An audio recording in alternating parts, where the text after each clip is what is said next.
Então, meus queridos amados irmãos, Deus, Ele quer santidade na sua presença. Oh glória!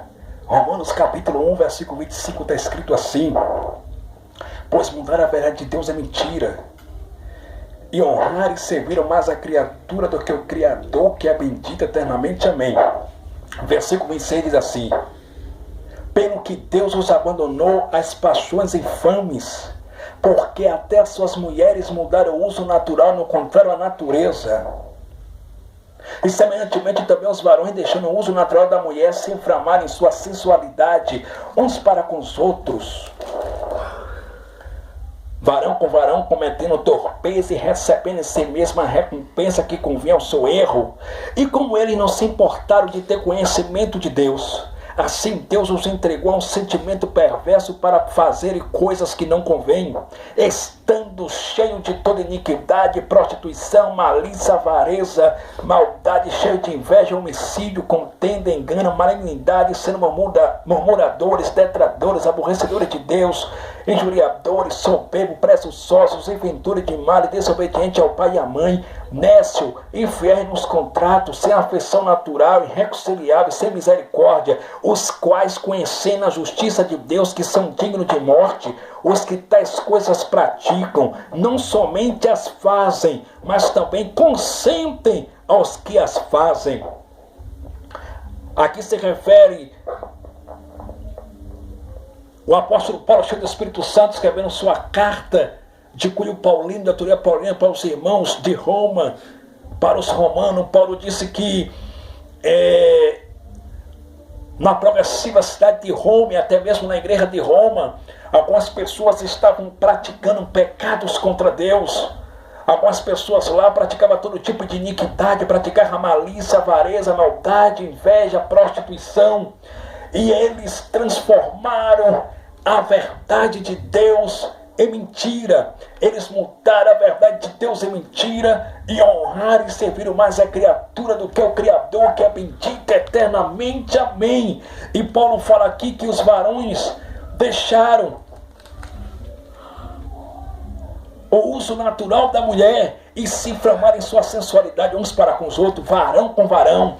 Paulo fala aqui que na progressiva cidade de Roma e também no meio da igreja tinham pessoas que estavam praticando pecado. Que pecados são esses? Adultério, avareza, malícia, lascívia, prostituição, inveja, malignidade, murmuração.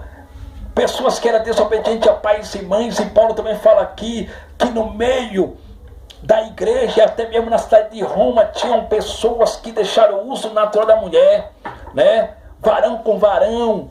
Paulo também falou aqui sobre mulher também, que deixaram o uso natural. Romanos capítulo 1, versículo 27. E semelhantemente também os varões deixando o uso natural. E Paulo diz em Romanos capítulo 1, versículo 26, pelo que Deus os abandonou às paixões infames, porque até as suas mulheres mudaram o uso natural, no contrário à natureza. Paulo está falando que dentro da igreja de Roma, muitos estavam praticando o pecado, mulher com mulher e homem com homem. O lesbianismo, o homossexualismo estava habitando na cidade de Roma, na igreja de Roma. E Paulo disse que eles rejeitaram o conhecimento de Deus. Eles rejeitaram a verdade. Paulo, pelo Espírito Santo, disse que os moradores de Roma, muitos romanos rejeitaram a Deus, rejeitaram a verdade. Romanos 1, 28. E como eles não se importaram de ter conhecimento de Deus, assim Deus os entregou a um sentimento perverso para fazerem coisas que não convêm. E olha o que Paulo disse em Romanos capítulo 1, versículo 27. E semelhantemente também os varões, deixando o uso natural da mulher, se inflamaram em sua sensualidade uns para com os outros. Varão com varão, cometendo torpeza, ou seja, cometendo pecado, e recebendo em si mesmo a recompensa que convinha ao seu erro. Paulo está falando aqui que na cidade de Roma, o pecado que estava predominante era homem com homem, mulher com mulher. Aí Paulo falou que os varões, deixando o uso natural, eles se inflamaram na sua sensualidade, homem com homem. varão com varão, cometendo torpeza e recebendo em si mesmo a consequência do seu pecado.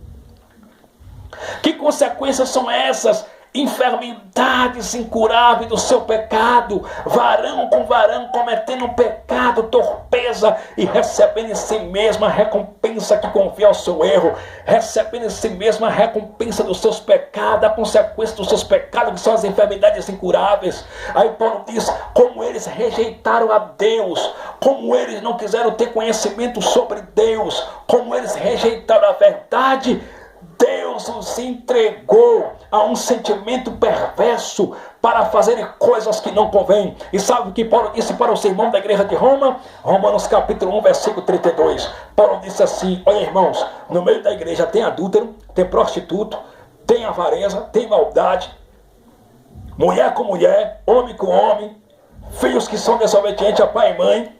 Tem todo tipo de pecado no meio da igreja. Só que Paulo disse assim, os quais conhecendo a justiça de Deus, que são dignos de morte, os que tais coisas praticam, não somente as fazem, mas também consentem aos que as fazem. Paulo estava dizendo, irmãos de Roma, se vocês sabem que no meio da igreja tem adultério, tem homem com homem, mulher com mulher, tem prostituto, tem pecado guardado lá dentro.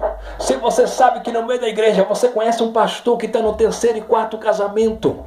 Se você sabe que no meio da igreja tem gente que compra e não paga, tem gente passando cheque sem fundo, tem adultério, prostituição. Homem com homem. Porque tem igreja por aí que tem pastor que é homossexual e tem em cima do púlpito, irmão. Tem igreja por aí que tem pastora que é lésbica. No estado de Goiás tem uma tal lá de uma mulher que se diz apóstola, é lésbica. Ela mora com a mulher e dirige uma igreja grande. E por que a igreja dela é grande e está cheia de pessoas? Porque ela prega mentira, prega falsa teologia da prosperidade. Mas a mulher é lésbica. Aí Paulo fala assim, os quais conhecendo a justiça de Deus, que são dignos de morte, os que tais coisas praticam, não somente as fazem, mas também consente aos que as fazem. Paulo está falando, sabe o que aqui? Irmão de Roma, se vocês sabem que na igreja que vocês congregam, se vocês sabem que no meio do povo tem isso, e vocês concordam com tudo isso, vocês também são dignos de morte. Verdade. Vocês também vão provar do castigo divino. Deus também vai castigar vocês. Então, meu irmão, minha irmã, saia dessas igrejas falsas. Eu já vi irmãos falar assim, o meu pastor começou pobrezinho, hoje ele tem carro importado, tem fazenda, tem jatinho. De maneira ilícita, roubando o povo de Deus com a Bíblia. Uns cabras que não tem coragem de pegar um oitão e partir para o assalto, assalta com a Bíblia.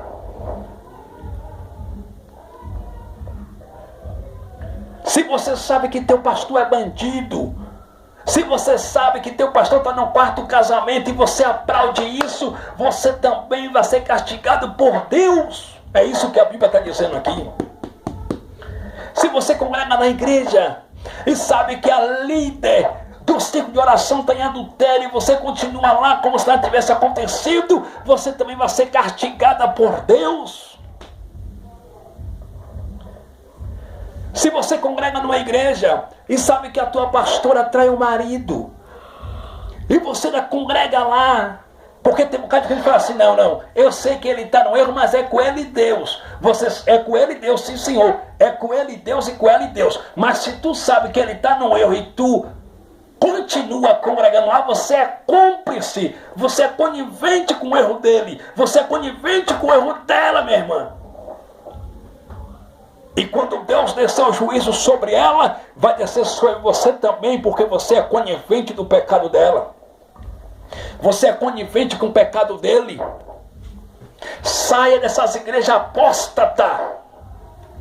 Saia dessas igrejas que são filhas de Babilônia.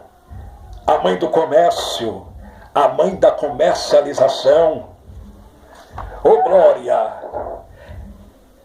Glória!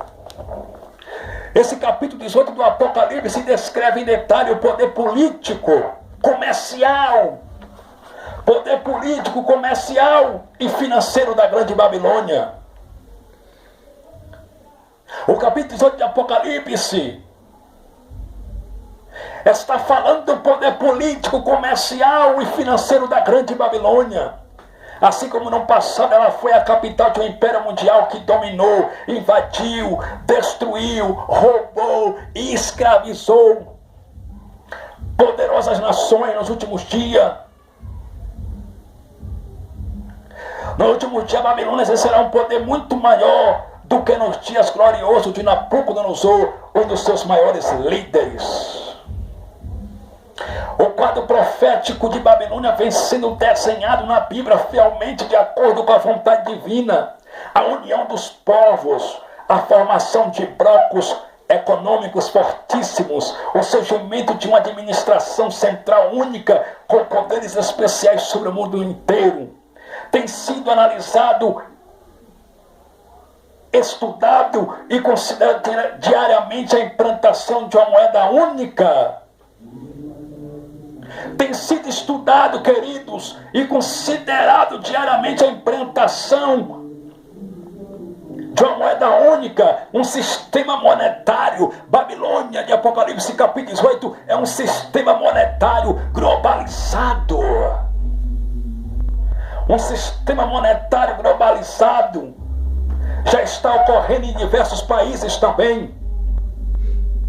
E esse sistema recebe o nome de Babilônia de Mamon, o Deus das riquezas. Senhoras e senhores, a despeito de toda opulência do poder político e econômico que ela terá no fim dos tempos, o apóstolo João contempla os reis da terra. E quando foi que João contemplou os reis da terra? Em Apocalipse capítulo 18, versículo 9. Olha o que João fala. E os reis da terra que se prostituíram com ela. A expressão aqui, se prostituíram, quer dizer, os reis da terra que ficaram ricos, usando Babilônia, aproveitando do apogeu das delícias de Babilônia. E os reis da terra que se prostituíram com ela e viveram em delícias, a chorarão, e sobre ela plantearão quando ouvirem a fumaça do seu incêndio. Os reis da terra que se prostituíram com a grande Babilônia chorarão e plantearão quando ouvirem a fumaça do seu incêndio, senhoras e senhores. Apocalipse capítulo 18, versículo 10. O que é que esses reis vão fazer? Eles vão fazer o seguinte: eles estarão de longe pelo temor do seu tormento, dizendo: ai, ai daquela grande Babilônia, aquela forte cidade, pois numa hora veio o seu juízo. Senhoras e senhores, esses reis da terra são os grandes negociantes que faziam negócios por intermédio da Babilônia comercial. Porque Apocalipse capítulo 18 se refere à Babilônia política, comercial, econômica e financeira. A Babilônia também espiritual, porque sobretudo é um poder espiritual do inferno, do diabo, de Satanás. Os reis da terra que se prostituíram com a grande Babilônia agora vão prantear, vão chorar quando ver Deus destruindo Babilônia.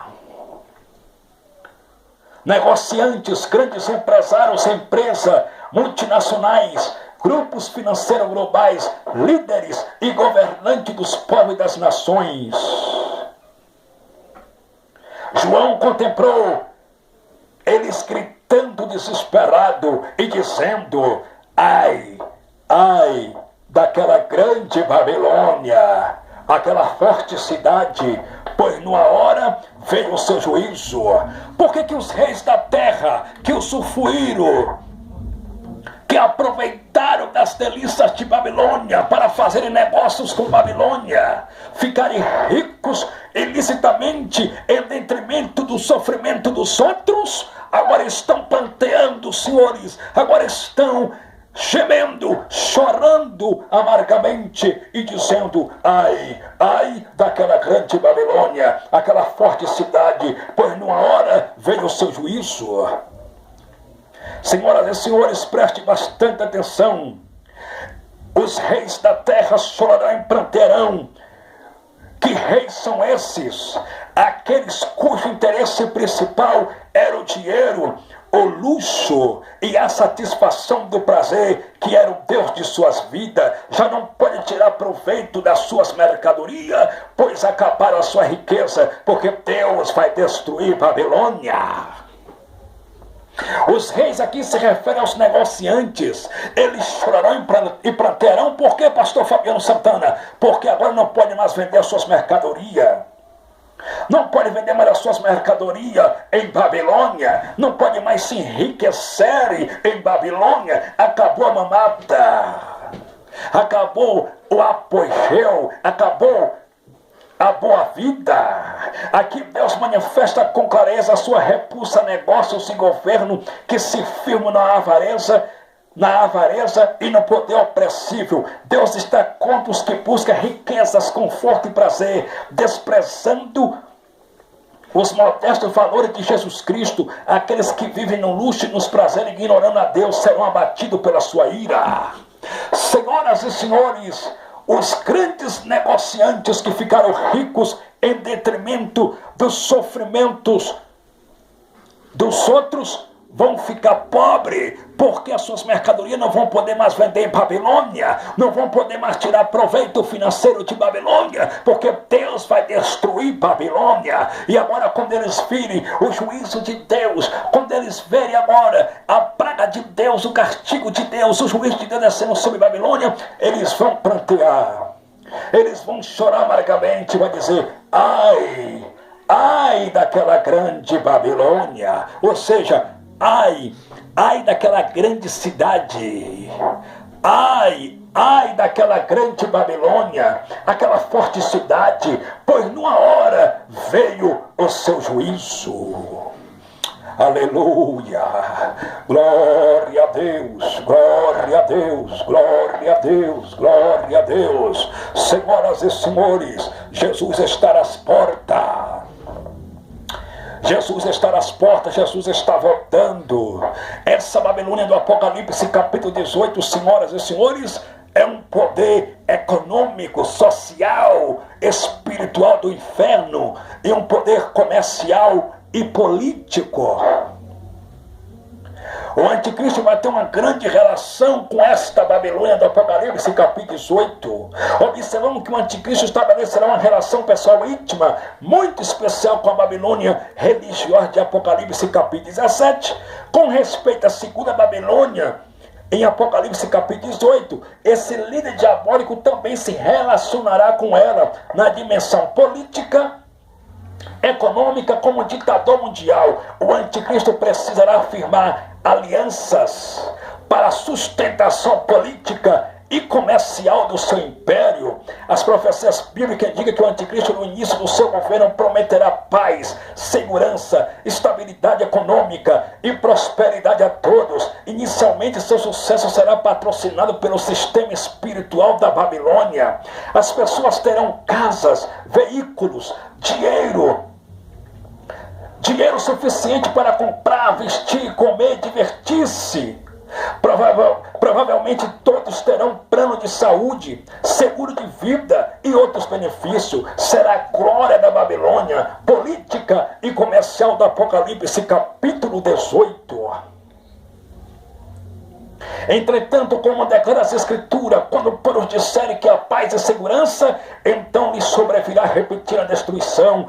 1 Tessalonicenses capítulo 5, versículo 3. Da mesma forma como no passado Deus julgou e condenou a Babilônia, orgulho das nações, no final dos tempos ela será condenada. Nos últimos dias, no final dos tempos, ela será condenada e destruída pela mão do Senhor. Por isso João, assustado, ouviu as palavras angelicais dizendo: caiu a grande Babilônia e se tornou morada de demônios e abrigo de todo espírito imundo e refúgio de toda ave imunda e aborrecível. Caiu a grande Babilônia. Queridos e amados irmãos, durante a grande tribulação, a igreja não vai participar dos castigos de Deus que Deus vai enviar sobre a grande Babilônia do Apocalipse capítulo 18.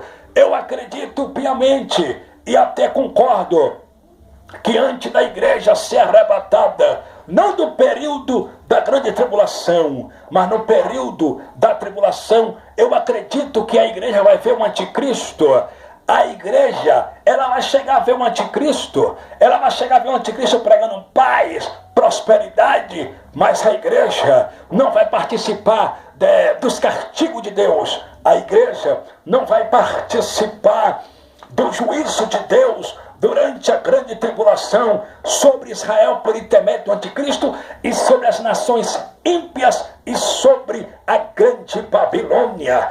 1 Tessalonicenses capítulo 5, versículo 9, o apóstolo Paulo disse assim: porque Deus não nos destinou para a ira, mas para a aquisição da salvação. Porque Deus não nos chamou, não nos destinou para a ira, mas para a salvação. A igreja não vai participar da ira, do juízo de Deus, mas eu acredito que a igreja vai ver a apostasia, vai ver o homem do pecado, vai ver o anticristo, conforme está escrito em 2 Tessalonicenses capítulo 2 e o versículo de número 1. Olha o que Paulo disse para nós encerrarmos. Paulo disse assim: olha, irmãos, rogamos-vos pela vinda de nosso Senhor Jesus Cristo e pela nossa reunião com Ele, que não vos movais facilmente no vosso entendimento, nem vos perturbeis que por espírito, nem por epístola, como de nós, como se o dia de Cristo estivesse já perto. Olha o que Paulo disse em 2 Tessalonicenses 2:2, que não vos movais facilmente do vosso entendimento, nem vos perturbeis que por espírito, que por palavra, que por epístola, como de nós, como se o dia de Cristo estivesse já perto. Ninguém de maneira alguma vos engane, porque não será assim, sem que antes venha a apostasia e se manifeste o homem do pecado, o filho da perdição. Senhoras e senhores, a igreja só será arrebatada quando ocorrer uma grande apostasia na terra. A igreja só será arrebatada quando o homem do pecado, oh glória, ele se manifestar. Ninguém de maneira alguma vos engane, porque não será assim, sem que antes venha a apostasia e se manifeste o homem do pecado, o filho da perdição. Senhoras e senhores,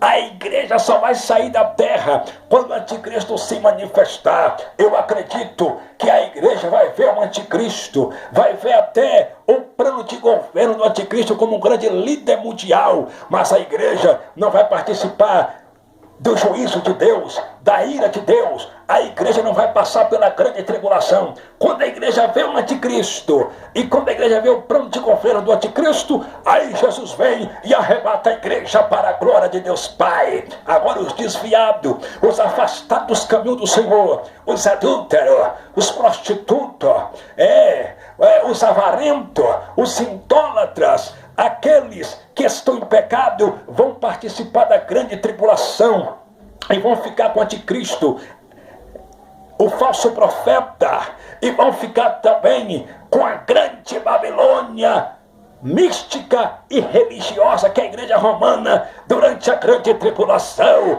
Mas aqueles, senhoras e senhores, que são crentes fiéis, crentes verdadeiros, serão transformados e depois arrebatados para a glória de Deus Pai. A igreja não passará pela grande tribulação, mas a igreja vai ver o anticristo, e a igreja vai ver o anticristo ainda pregando e mostrando seu plano de governo para as nações. A igreja vai ver o anticristo pregando a falsa paz, a falsa teologia da prosperidade, mas a igreja, senhoras e senhores, não vai participar do juízo de Deus. A igreja não vai passar pela grande tribulação, porque Jesus vai arrebatar a igreja. Confie nisso, acredite nisso. A igreja não vai passar pela grande tribulação, mas a igreja vai ver um anticristo num período da tribulação, que não é ainda a grande tribulação. A igreja vai ver o anticristo num período da tribulação, que não é ainda a grande tribulação. E quando a igreja vê o anticristo, Jesus vem e arrebata a igreja para a glória de Deus Pai. Senhoras e senhores,